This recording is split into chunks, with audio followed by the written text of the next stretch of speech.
예? 제가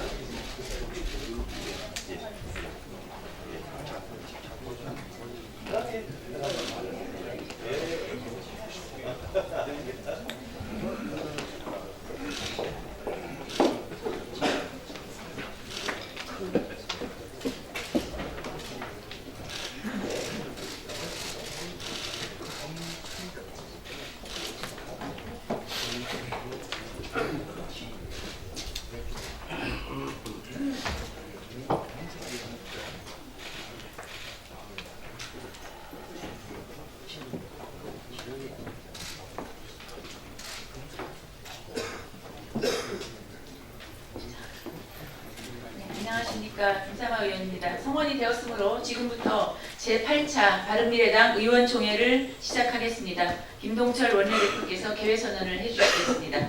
네, 바른미래당 제8차 의원총회를 시작하겠습니다. 다음은 국민의례 순서입니다. 모두 자리에서 일어나 태극기를 향해 주시기 바랍니다. 국기에 대하여 경례.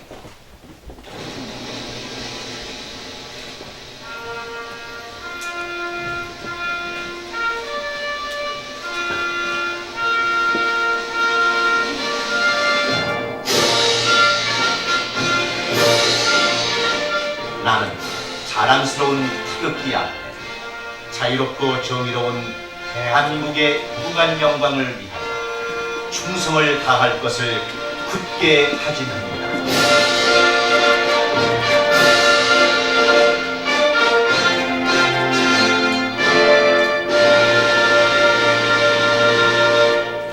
바로 이하 의례는 생략하겠습니다. 모두 자리에 앉아주시기 바랍니다. 오늘 먼저 유승민 공동대표께서 공천관리위원장을 소개해 주시겠습니다.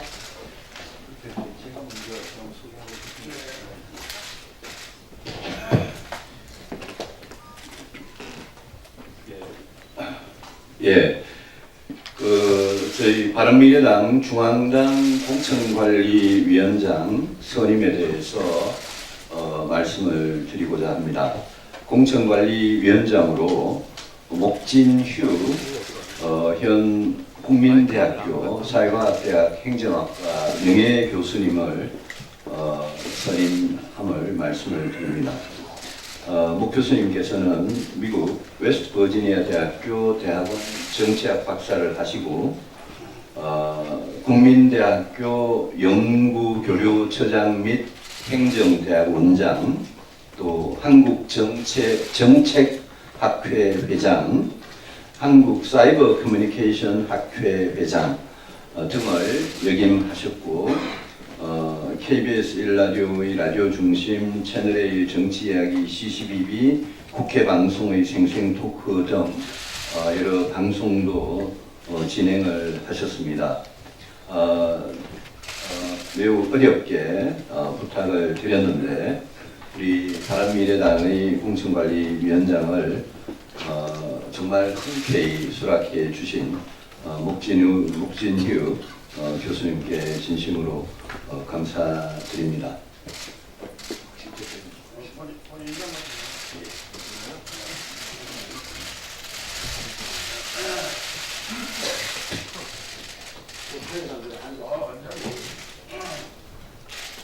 오늘 의원총회 하신다는데 제가 뭐 인사 말씀 길게 드리는 것은 예의가 아닌 것 같습니다.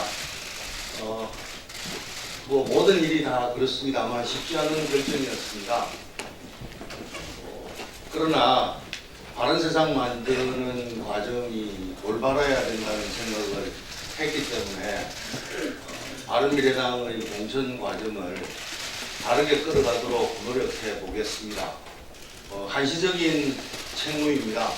그 책무가 끝날 때까지 최선을 다해서 노력하겠습니다. 세상 일이 혼자 되는 일이 없는 것처럼 여러분들께서 도와주셔야만 모든 일이 원만하고 올바르게 될 것이라고 생각합니다.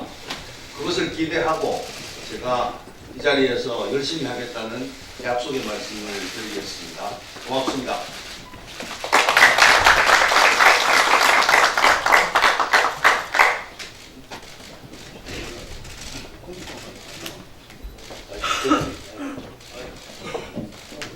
안 나와요?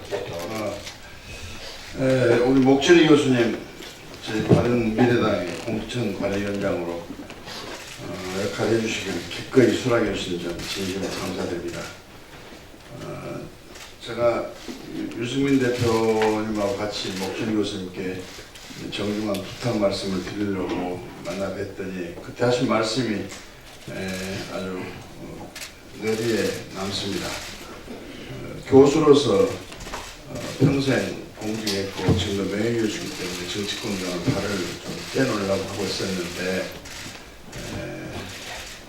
바른미래당이 가는 길을 또 그리는 청사진 목표가 결국 한국의 정당이 가야 할 길이고 또 목표고 청사진이기 때문에 조금이라도 힘을 보탠다는 그런 마음으로 참여를 하겠다고 말씀해 주신 점 저희들이 뇌리에 깊게 남습니다.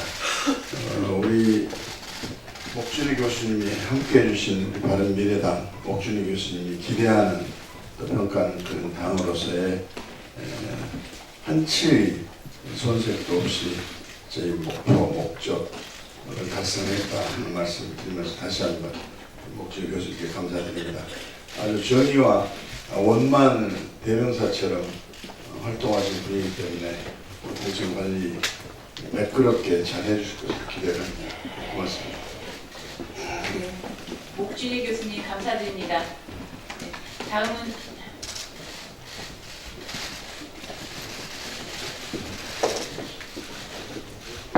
네, 고맙습니다. 이제 크게 박수 한번 예, 다시 한번 예.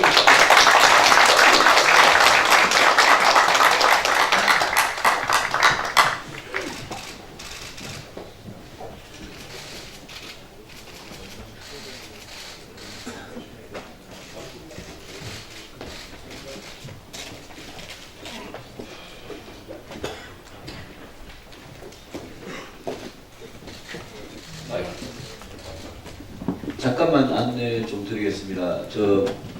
공천관리위원장으로 선임되신 목진유 위원장님은 조금 대기하셨다가 요청이 비공개로 전환이 되면 최고위원 회의하는 방에서 언론인 여러분과 상견례를 하도록 할 테니까 언론인 여러분들 회의가 비공개되면 그 방으로 취재를 하실 분은 그 방으로 가주시면 감사하겠습니다. 네, 의원총회를 이어서 계속하도록 하겠습니다.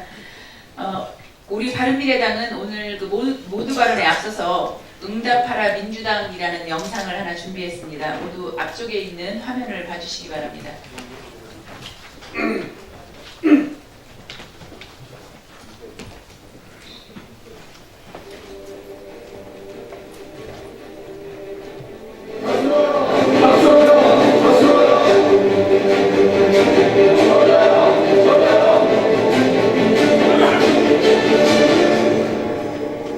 대표 발의한 박홍근 민주당 수석 부대표는 개정안이 특정 세대를 위한 법안이 아니고 방송을 방송답게 공정하게 정상화시키는 법안이라고 말했습니다. 특정 세력을 위한 법안이 아닙니다. 말 그대로 방송을 방송답게 공정하게 방송의 법안을 야 사장이 최우선적 안으로 선정해서 제1포리스 감독법을 이것을 최우선의 임을 안식으로 통과시키시면 됩니다 하는 요청을 드리고 일단 제가 전화를 하겠습니다. 가장 먼저 지난해 박근혜 정권 당시 야당이던 더불어민주당과 국민의당, 정의당 의원 162명이 공동으로 방송법 개정안을 발의했습니다. 그러니까 여당이 되고 나서 대통령의 말 한마디에 곧바로 재검토하겠다고 입장을 바꿨습니다. 문재인 대통령이 며칠 전에 공영방송 사장의 소신 없는 인사가 선임될 수 있다면서 우려를 나타내자 대통령의 문제의식이 이미 저희도 또 갖고 있던 문제의식이라는 건 분명하고요. 찾아보도록 노력하겠습니다.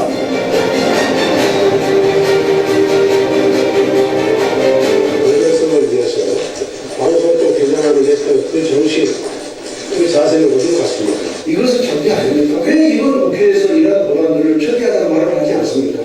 문재인 정부에서는 방송의 중립성, 독립성은 이제 필요 없는 얘기가 됐습니다. 도대체 문재인 민주당 정부의 내로남불의 끝은 어디입니까? 추미애 민주당 대표, 유원식 원내대표가 현 내각에 참여하고 있는 김부겸, 김영주, 김영미, 오정환 의원도 포함되어 있습니다. 당시 대표 발의한 박홍근 민주당 수석 본회의는 개정안이 특정 세대를 위한 법안이 아니고 방송을 방송답게 공정하게 정상화시키는 법안이라고 말했습니다. 내로남불의 끝은 어디입니까?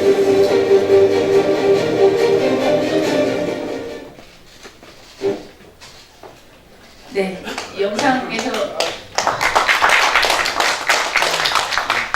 영상에서 보신 바와 같이 민주당은 2016년 7월에 박홍근 의원 등 당시 민주당, 국민의당, 정의당 등 야 3당 의원 162명이 서명해서 방송장악금지법을 발의를 했습니다. 그런데 지금은 처리를 반대하고 있습니다. 여당의 방송개혁 반대로 4월 국회도 파행되었습니다. 이 영상을 보고 민주당이 방송의 중립성과 공정성을 위한 방송장악금지법에 대해서 응답해 주기를 바랍니다. 다음은 모두 발언이 있겠습니다. 박주선 원내대표님께서 모두 발언해 주시겠습니다. 아, 죄송합니다. 죄송합니다. 박주선 대표님께서. 네, 바꿉시다.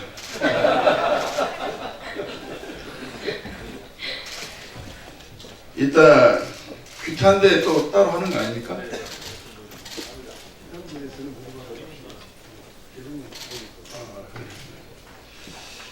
방금 이 영상을 민주당 지도부가 좀 와서 봤어야 되는데 우리 민주당 지도부에 이 영상을 좀 선물을 좀 하면 어떻겠습니까?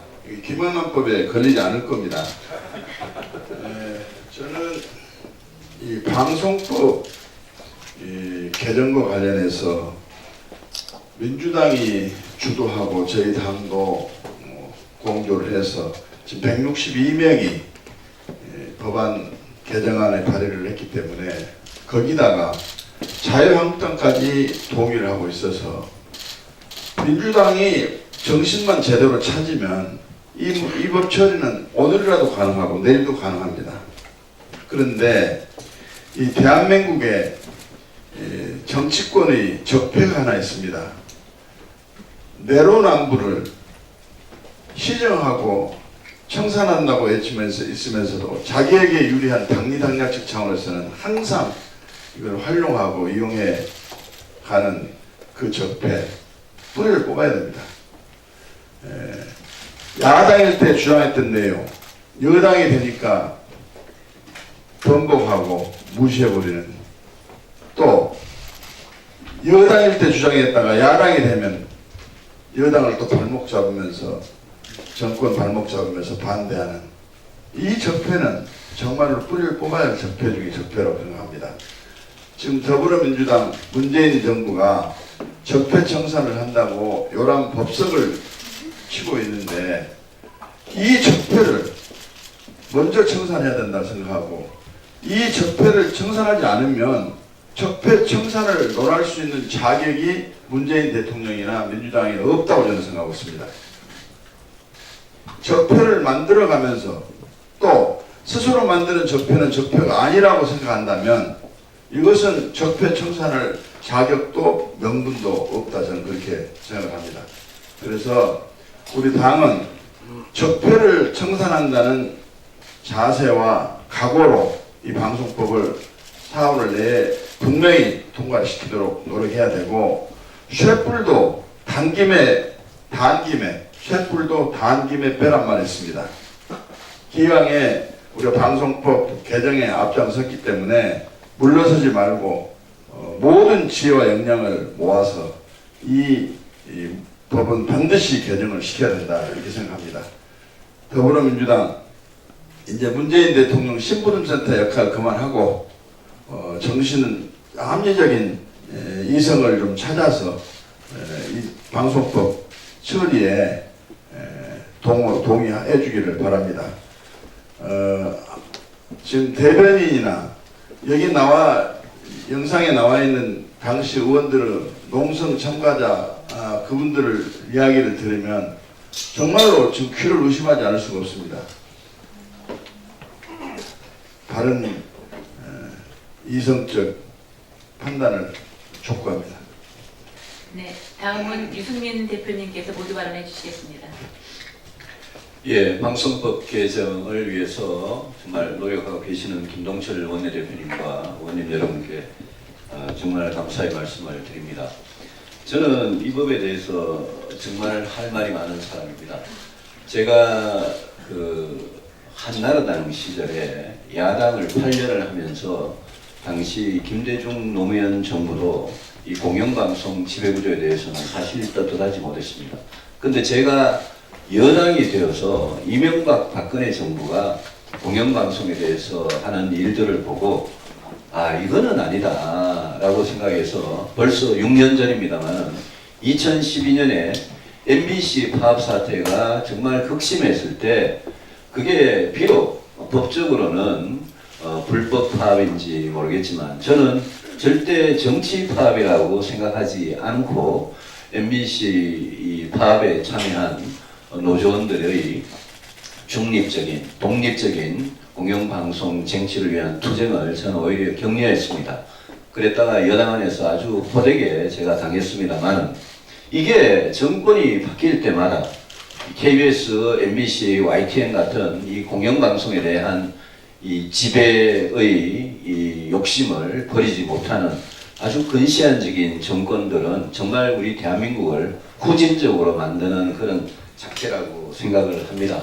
아까 영상에서 보셨습니다만 이 민주당이 스스로 야당 시절에 언론장악금지법이라고 이야기하고 공영방송의 지배구조를 정말 선진화시키기 위한 그런 좋은 법을 자기 스스로 162명이 서명을 해서 내놓고는 문재인 대통령의 정말 이해할 수 없는 비상식적인 말 한마디에 국회의원들이 전원이 꼬리를 내리고 이런 식으로 지금 MBC 사장은 이미 자기들 입맛에 맞는 사람을 선임하고 KBS 사장도 똑같은 지금 절차를 밟고 있습니다. 저는 우리가 방송법 개정 이걸 요구하면 하고 꼭 관철을 시키고 여기에서 더 나아가서 지금 임명된 MBC KBS 사장도 이 법이 개정되면 개정된 법에 따라서 새로 선임을 해야 된다고 저는 생각을 합니다. 이 법에 대해서 강력하게 같이 투쟁할 것을 결의를 합니다. 말씀드린 김에 한두 가지만 더 드리겠습니다. 어제 우리 안철수 인재영입 위원장께서 서울시장 후보 출마를 선언했고 우리 모두 가서 축하를 했습니다. 서울시장 예비 후보로 출마 선언을 하신 우리 당의 인사들이 더 계시기 때문에 후보의 확정은 공천관리위원회가 맡아서 이렇게 빨리 결론을 내주길 바랍니다만 저 자신은 우리 안철수 예비 후보라고 뭐 불러 좋을지 모르겠습니다만 안철수 예비 후보의 서울시장 당선을 위해서 정말 최선을 다하겠다, 진심을 가지고 최선을 다하겠다는 말씀을 드립니다. 방송법 가지고는 문재인 대통령을 좀 야단을 쳤습니다만은 한 가지 문재인 정부가 갖고 있는 정책에 대해서 우리 당이 굉장히 주의를 기울여야 될 게 어제 하나 발표가 된 게 있습니다. 문재인 대통령께서 어제 서울의 경동초등학교를 방문하셔서 2022년까지 1조 1,053억 원을 투입해서 온종일 돌봄 계획을 하겠다고 발표했습니다.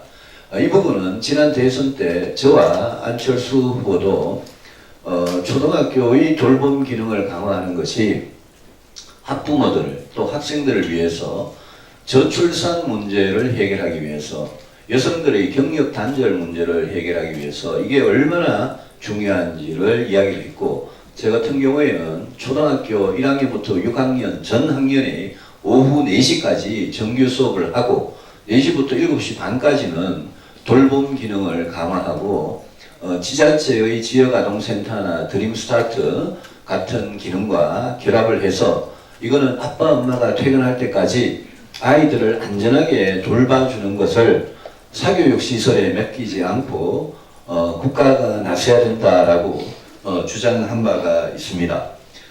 이 부분에 대해서 오늘 언론의 어떤 여론조사를 보면요, 우리 초등학교 학부모들이 거의 90%, 100% 가까운 수준이 정규 수업을 연장하는데, 저도 공약을 했던 겁니다만 정규 수업 연장하는데 찬성하고 방과후 프로그램 강화에 찬성하고 등하교 시간의 연장에 찬성을 하고 있습니다. 선진국에서도 다 이렇게 하고 있습니다.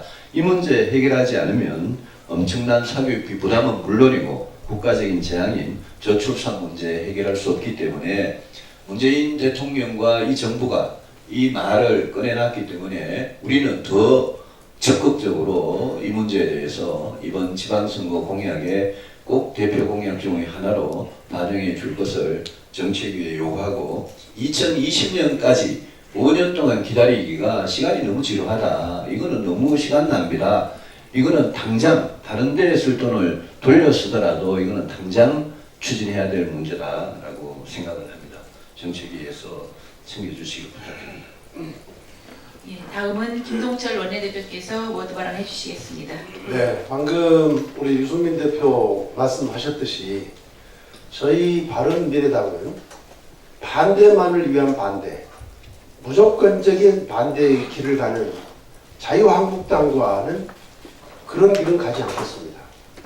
그렇다고 해서 문재인 정부가 잘못된 것을 보면서도 덩어리 맨가슴 앓듯 침묵으로 일관하는 민주당 의원들과도 그런 길도 가지 않을 것입니다. 문재인 정부가 잘한 것에 대해서는 평가하고 적극 협조하되 가지 말아야 될 길을 갈 때는 정말 적극적으로 이것을 말리고 그렇게 해서 문재인 정부가 성공할 수 있도록 하는 그런 역할을 앞으로도 바른미래당은 그런 노선과 역할을 견지할 것입니다. 방송법과 관련해서 한 말씀 더 드리겠습니다.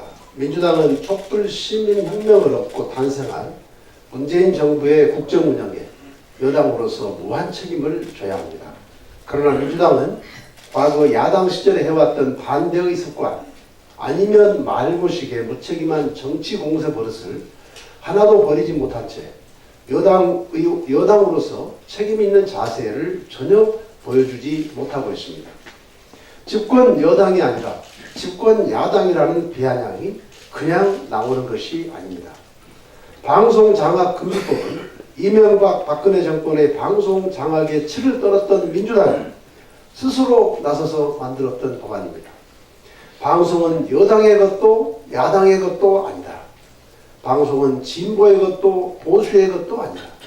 방송은 공공의 것이요 국민의 것이어야 한다. 이와 같이 지극히 보편타당한 상식과 원칙에 따라 진보 정권이든 보수 정권이든 어떤 정권이 들어서더라도 방송의 독립성과 중립성을 보장하지 않으면 안 되겠다는 절박한 심정으로 민주당이 앞장서 발의했고 그것이 바로 촛불 시민혁명 정신이었습니다. 그렇다면 문재인 정부와 민주당이 가장 먼저 통과시켰어야 할 1호 법안이 바로 방송장악금지법이 되었어야 하는 것 아닙니까? 그런데 지금 오히려 민주당이 법안 처리를 맡고 있습니다. 참으로 기막힌 지금의 상황, 이것이 촛불 정신을 개선한다는 문재인 정부의 입장인지 묻지 않을 수 없습니다. 민주당이 방송장악금지법 처리를 맡고 있는 문재인 정부 또한 과거 적폐 정권과 똑같이 방송을 장악하겠다는 조의를 드러낸 것이기 때문에 문재인 정부는 더 이상 촛불 정신을 말할 자격이 없습니다. 아니, 더 나아가서 이것은 촛불 정신을 훼손하고 우롱하는 것입니다. 문재인 정부와 민주당의 행태는 이뿐만이 아닙니다. 경제와 민생, 일자리 정책은 그야말로 최악입니다.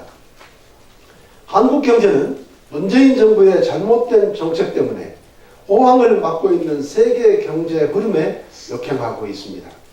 소득이 높아지기는커녕 있던 일자리마저 사라지고 있습니다. 기업들이 국내 투자로 양질의 일자리를 만들도록 이끌어야 하는데 불필요한 각종 규제와 구조적 문제는 그대로 놔둔 채 반시장 정책으로 인해 기업들이 오히려 해외 투자로 선회하는 사태를 원산 바라보듯 수수방관하고 있습니다.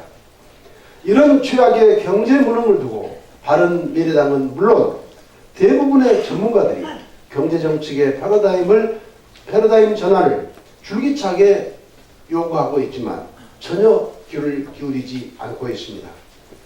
노무현 정부에서 청와대 정책실장을 지낸 이정우 경북대 명예교수는 일자리라는 마차는 경제성장이라는 말이 이끄는 결과이기 때문에 마차를 말 앞에 둘 수 없다면서 앞뒤가 뒤바뀐 문재인 정부의 정책을 꾸짖었습니다.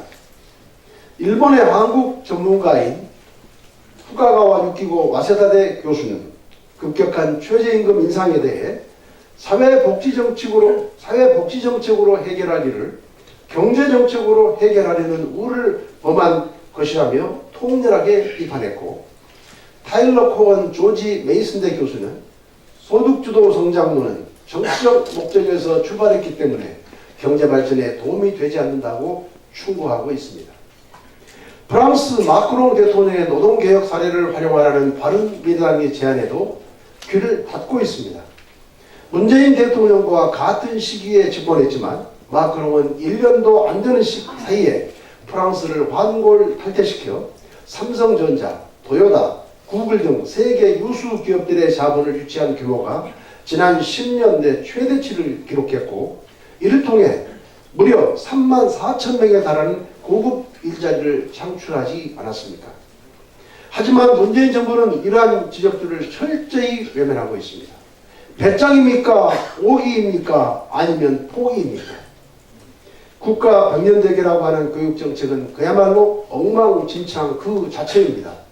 수능 절대평가 위에 초등학교 한자 병기 백지화, 유치원 영어 교육 금지 처벌, 초등학교 1, 2학년 방과 후 영어 수업 금지 등 교육 정책에 대한 무능을 계속적으로 드러냈습니다. 급기야 교육부 장관이 직접 일선 대학을 압박하여 정시 확대를 추진하는 등 장관을 패신하는 일까지 벌어졌습니다. 대학 입시 제도는 올해와 내년이 다르고 내후년과 4년 뒤가 제각각입니다.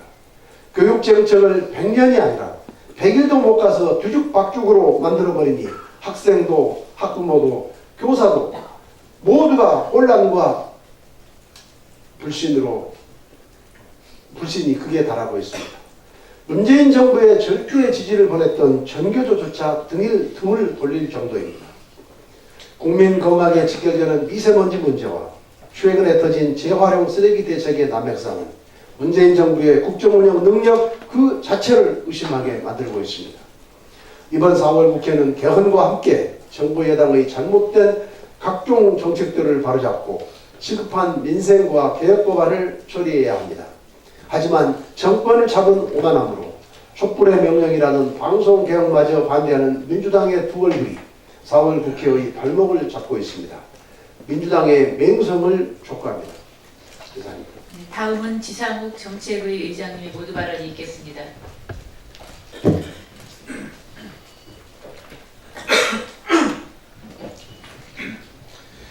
네, 더불어민주당의 내로남불의 끝은 도대체 어디까지입니까?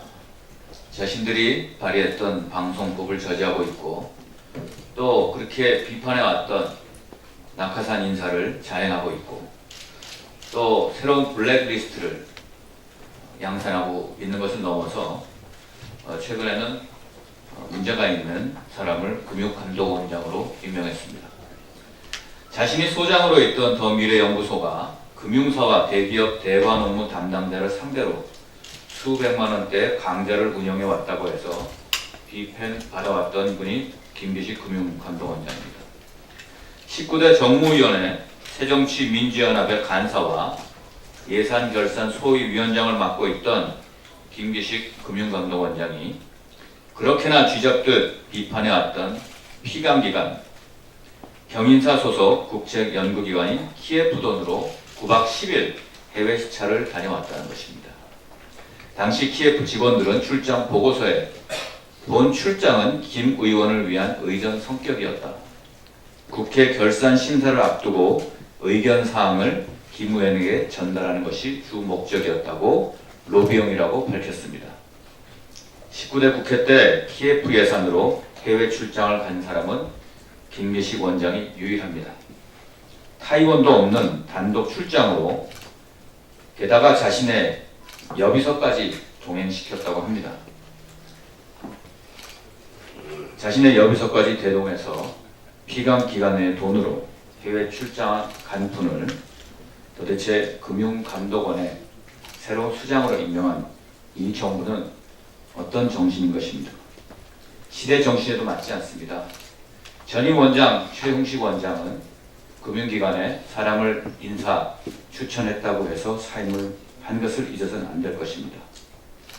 적폐 위에 개혁의 분치를 한 가복기 연극 배우인지 개혁화, 적폐 두 얼굴을 가진 아수라백작인지 책임지고 사퇴해야 할 것입니다. 이상입니다. 다음은 김준호 최고위원의 모두 발언이 있겠습니다. 예, 어제 안철수 대표께서 출마 선언을 하셨는데 아까 우리 유승민 대표께서 진심으로 최선을 다해서 돕자고 말씀하시는 거에 붙여서 한 말씀 드리겠습니다. 지난주 말에 인천 상륙작전을 했습니다. 인천 가서 개편대회를 하고 어제는 서울하고 오늘 경기도 하면 수도권이 마무리됩니다. 이 3개 지역은 상징적인 의미도 있지만 특히 전국의 각 지역에서 와서 전부 살기 때문에 여기 이 지역이 바로 선거 승리의 바로메터가 되면 된다고 생각합니다. 그래서 서울에서 뜨면 경기도가 뜨고 또 수도권이 뜨면 전국이 그 바람이 불어갈 걸로 생각을 합니다. 통합해서 저희들이 지금까지 온 기간은 군대 용어로 말하면 전투였다면 어제 서울 선언을 기점으로 해서는 이제 전쟁이 시작되지 않았는가 여러분들 아마 피부로 느끼실 겁니다. 각 당이 지금 긴장에 들어갔습니다. 그래서 아까 우리 유승민 대표께서 말씀하셨는데 정말 우리 서울만 승리하면 저는 선거 대박이라고 생각합니다. 그래서 당력을 정말 총집결을 시켜야 되지 않는가 이런 생각에서 한 말씀 드립니다. 그래서 정말 할 수 있다는 자신감, 해야 한다는 사명감, 신념, 거기에 사직성의 절실함이 있다면 저희는 분명 이길 수 있고 기적을 이뤄낼 수 있다고 생각합니다. 그래서 지금부터는 저희들이 모두 함께 나라를 구한다는 정말 절실함을 갖고 우리 모두 함께 했으면 좋겠습니다. 감사합니다. 추가로 공개 발언 하실 의원님 계십니까? 네, 정병구 의원님 모두 발언해 주시겠습니다. 예, 어제 대통령 비서실장 임종석 실장의 국민투표법 개정 요구를 하는 모습을 보면서 문재인 정부의 비서 정치가 도를 지나쳐도 넘어 지나치고 있다 하는 생각이 듭니다. 지금 그 중요한 개헌안을 민정수석이 쪼개기식으로 발표하는 것도 모자라서 모든 국정 전반을 대통령 비서실을 통하지 않으면 안 되는 것이 지금 문재인 정부의 현상입니다. 거기에 더불어서 지금 소위 말하는 적폐지수, JP 지수라고 하는 것까지 함께 모든 공무원들의 손발을 묶어놓고 있는 것이 현실입니다. 지금 공무원들의 얘기를 들으면 어떤 새로운 정책을 입안을 해서 그것을 실행을 하기 위해서는 우선 먼저 대통령 비서실을 거치지 않으면 안 된다는 겁니다. 그래서 심지어는 대통령 비서실의 행정관이라도 선을 대야지 된다. 그 줄대기에 바쁘다 하는 겁니다. 아예 JP 지수 때문에 다수의 공무원들은 오히려 지금 이 정부에서 잘못 실행을 하게 되면 다음 정부에서 또 다른 JP 지수로 인해서 불이익을 받을까봐 모두 손을 놓고 있다 하는 얘기들이 팽배합니다. 이런 상황에서 대통령께서 아무리 좋은 뜻을 가지고 아무리 말씀을 하셔도 공무원들은 움직이지 않습니다. 이 결국 제왕적 대통령이라고 하는 것이 비서실의 비서정치에서 눈멀게 하고 귀멀게 하고 결국은 그 결과가 최순실 사건을 가져오게 했다 하는 것을 반면교사로 삼기를 바랍니다. 네, 하태경 최고위원님 모두 발언 있겠습니다. 예, 저는 북한의 김정은 국무위원장에게 한 말씀 드리겠습니다. 그 김정은 국무위원장은 본인과 평양의 특권층만 봄이 온다 공연 보지 말고 북한 주민 전체에게 TV로 그 봄이 온다 공연을 다 틀어주기를 바랍니다.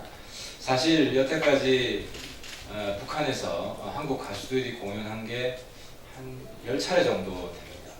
한 번도 TV로 북한 주민들한테 틀어준 적이 없습니다. 근데 이번에는 좀 다르지 않을까 좀 기대를 했는데요.